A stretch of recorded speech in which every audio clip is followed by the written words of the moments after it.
नमस्कार दोस्तों, एक बार फिर से मैं आप सभी का स्वागत करता हूं हमारी इस ज्ञान की दुनिया में। इसका नाम है रीत नॉलेज टीवी। दोस्तों, भारत में मिठाइयाँ सामाजिक, धार्मिक और सांस्कृतिक परिवेश का एक अनिवार्य हिस्सा है। यहाँ कोई भी उत्सव पारंपरिक मिठाइयों के बिना अधूरा माना जाता है।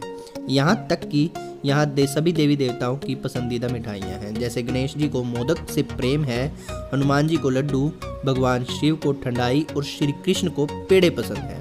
इनमें से कुछ मिठाइयों का इतिहास सैकड़ों सालों से भी पुराना है। तो दोस्तों, आज के इस वीडियो में हम आपको बताएंगे भारत की मिठाइयों की इन्हीं कुछ रोचक कहानियों के बारे में। लेकिन उससे पहले, अगर अभी तक आपने हमारे चैनल को सब्सक्राइब नहीं किया है तो पहले प्लीज़ हमारे चैनल को सब्सक्राइब कर लें और बेल का बटन दबाना ना भूलें। दोस्तों, सबसे पहले मैं आपको कहानी बताऊंगा गुलाब जामुन की। मुलायम और रसीला, यह दोनों शब्द गुलाब जामुन को बखूबी बयां करते हैं। गुलाब जामुन खास मौक़ों और त्योहारों पर इस्तेमाल की जाने वाली मशहूर मिठाइयों में से एक है। लेकिन आपको जानकर हैरानी होगी कि भारत में चाव से खाई जाने वाली यह मिठाई असल में इस देश की है ही नहीं। असल में यह मिठाई पर्शिया से आई है। इसकी उत्पत्ति अरबी डिज़र्ट लुकमत ए काधी से मानी जाती है। इस मिठाई में मुगल काल में प्रसिद्धि प्राप्त की और बाद में इसका नाम गुलाब जामुन पड़ा, जिसका पर्शिया में अर्थ गुल यानी कि फूल, अब पानी। इसका आकार भारतीय फल जामुन जैसा होता है, इसलिए गुल और अब के साथ जामुन भी जुड़ गया। दोस्तों, दूसरे नंबर पर आता है रसगुल्ला। यह नरम और रसीली मिठाई पूरे विश्व में बंगाली मिठाई के तौर पर मशहूर है। कोई भी त्यौहार या समारोह इसकी गैर मौजूदगी के संभव नहीं है। यह छेना या घर पर बने चीज़ से बनाया जाता है। इसका असली नाम खीरा मोहाना है और ऐसा कहा जाता है कि इसकी शुरुआत ओडिशा में हुई। दोस्तों, दंत कथाओं की माने तो यह मिठाई सदियों पुरानी है और यह देवी देवताओं की पसंदीदा मिठाइयों में से एक है। ऐसा कहा जाता है कि एक बार भगवान जगन्नाथ रथ यात्रा पर जा रहे थे, लेकिन वो अपने साथ अपनी पत्नी लक्ष्मी को नहीं ले गए, जिससे वह उदास हो गई। उन्हें मनाने के लिए भगवान जगन्नाथ ने उन्हें रसगुल्ला खिलाया। तब से आज तक देवी लक्ष्मी को खुश करने के लिए रथ यात्रा के 9वें दिन रसगुल्ले का भोग लगाया जाता है। दोस्तों, अगली मिठाई है लड्डू। चाहे मोतीचूर का लड्डू हो, बूंदी का या बेसन का, यह स्वीट डिश ऐसी है जो आराम से घर पर बनाई जा सकती है। त्योहारों और ख़ास मौक़ों पर लड्डू जरूर बनाए जाते हैं और इनका भी अपना इतिहास है। यह सुनकर हैरानी हो सकती है कि पहले लड्डू बढ़ती हुई लड़कियों को उनके हार्मोन्स संतुलित करने के लिए दिए जाते थे। स्वास्थ्य को लाभ पहुँचाने के लिए ही आज भी गोंद का लड्डू, सोंठ का लड्डू और पंजीरी का लड्डू गर्भवती महिलाओं को खाने के लिए दिया जाता है। दोस्तों, इसके बाद मैं आपको बताऊंगा कहानी संदेश की। संदेश बंगाल की मिठाई के तौर पर मशहूर है और इसे छेने से बनाया जाता है। ऐसा माना जाता है कि यह छेना पुर्तगाल से भारत में लाया गया।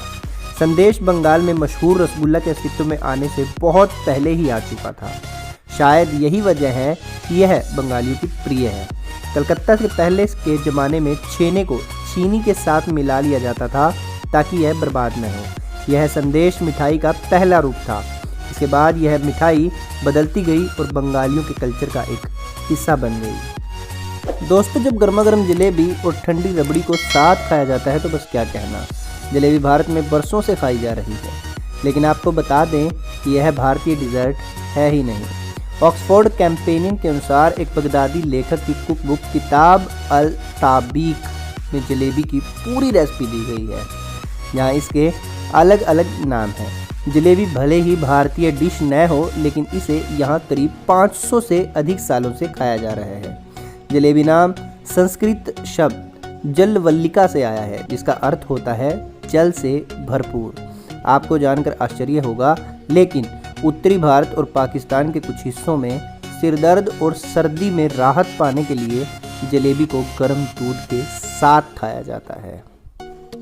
दोस्तों, जलेबी के बाद हम बात करेंगे आगरे के पेठे के बारे में। कोई ताजमहल जाए और पेठे के बगैर लौट आए, ऐसा संभव ही नहीं है। इन पेठों का स्वाद इतना लाजवाब होता है, पर क्या आपको पता है कि इनकी शुरुआत मुगल साम्राज्य की शाही रसोई में हुई थी। सम्राट शाहजहां ने यह हुक्म दिया था कि ऐसी मिठाई बनाए जिसका रंग ताजमहल की तरह सफ़ेद हो। फिर क्या था, 500 कर्मचारियों को पेठा बनाने के लिए नियुक्त कर दिया गया। यह भी माना जाता है कि पेठा भी उतना ही पुराना है जितना कि ताजमहल। इसे ईश्वर की मिठाई भी कहा जाता है। ऐसा माना जाता है कि खुद ईश्वर ने आकर के शाहजहां को इस मिठाई की रेसिपी के बारे में बताया था और उसके बाद यह मिठाई बनाई गई थी। दुनिया की सबसे पुरानी ऐसी मिठाई है जो केवल कद्दू, पानी और चीनी को मिलाकर बनाई जाती है। दोस्तों इसके बाद मैं आपको बताऊंगा मैसूर पाक के बारे में। बेसन, घी और चीनी को मिलाकर बनाई जाने वाली यह मिठाई 17वीं या 18वीं सदी से ही बनाई जा रही है। यह साउथ इंडियन स्वीट डिश त्योहारों के साथ ही रोज़ाना के दिनों में भी बड़े चाव से खाई जाती है। कहा जाता है कि मैसूर के राजा कृष्ण राजा के साम्राज्य के सबसे बड़े बावर्ची काकासूर मडप्पा ने पहली बार मैसूर पाक बनाया था। कहानी के मुताबिक राजा कृष्ण राजा को खाना परोसा जाता है, लेकिन थाली में एक जगह खाली बची देख मडप्पा तुरंत बेसन, घी और चीनी मिलाकर मिठाई बना देते हैं। मडप्पा राजा को यह मिठाई देते हैं तो उन्हें यह बहुत पसंद आती है। राजा और मिठाई मांगते हुए इसका नाम पूछते हैं तो मडप्पा घबरा जाते हैं और मिठाई का नाम मैसूर पाक बताते हैं। तब से इस मिठाई को मैसूर पाक के नाम से ही जाना जाता है। दोस्तों इसके बाद में बात करेंगे एक और शाही मिठाई की, जिसका नाम है शाही टुकड़ा। शाही टुकड़ा मुगलई व्यंजन का हिस्सा है। इसे मुगल साम्राज्य में ही पहली बार बनाया गया था। इसके पीछे की कहानी बहुत दिलचस्प है। एक बार एक राजा अपनी सेना के साथ शिकार के लिए जाते हैं और वह नील नदी के पास कुछ खाने के लिए रुकते हैं। यह सुनकर गांव के लोग बहुत उत्साहित होते हैं और स्थानीय बावर्ची अली के पास जाते हैं ताकि वह राजा और उनकी सेना के लिए कुछ खास बनाए। ग्रामीणों के पास पर्याप्त संसाधन नहीं थे। ऐसे में बावर्ची कुछ बासी ब्रेड लेता है और उसे नट्स, क्रीम, चीनी और दूध से बनी ग्रेवी में डाल देता है। राजा और उनकी सेना को यह डिज़र्ट बहुत पसंद आया। चूँकि इसे राजा और शाही सेना के लिए बनाया गया था, तब से इसका नाम शाही टुकड़ा रखा गया और इसे शाही टुकड़ा ही कहा जाता है। तो दोस्तों ये थी कहानी भारत की कुछ खास मिठाइयों की। अगर आपको वीडियो पसंद आया है तो वीडियो को लाइक करें और शेयर ज़रूर करें। अगर इन मिठाइयों में से आपको भी कोई मिठाई पसंद है तो नीचे कमेंट में ज़रूर हमें बताएं। और अगर अभी तक आपने चैनल को सब्सक्राइब नहीं किया है तो जाते जाते चैनल को सब्सक्राइब कर लें और हाँ, बेल का बटन दबाना ना भूलें ताकि भविष्य में आपको हमारी वीडियोस दिखाई देती रहें। जल्द मिलेंगे आपको नए वीडियो के साथ। तब तक के लिए जय हिंद, जय भारत।